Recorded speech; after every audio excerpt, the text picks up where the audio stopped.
most of the car production companies have released some really hot hatchbacks. You know, there's the Kina Mazda Xela, there is the Ford Focus, you know, all that. But some of you don't prefer those brands. So for the Toyota fanatics, I have a compact hatchback for you.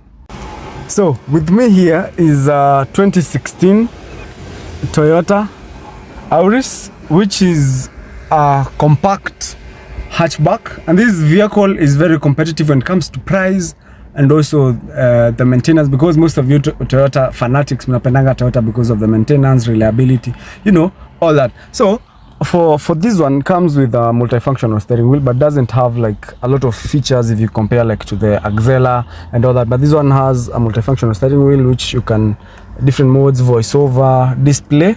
You can also do the lane assist and all that. Then there is the pre-collision assist. It's a push to start. Then this is how the cluster looks like. And then on upper EV to corner infotainment system.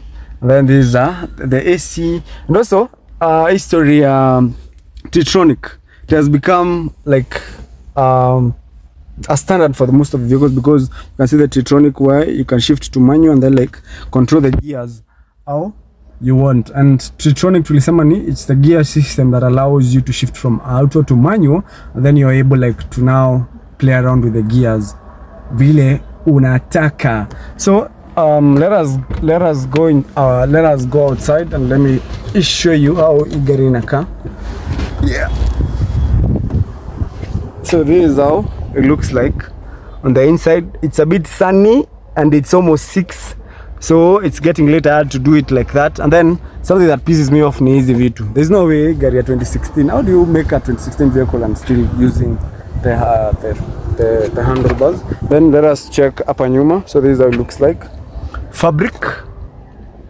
Also gonna armrest hapa and cup holders. Let us check the leg room of this vehicle.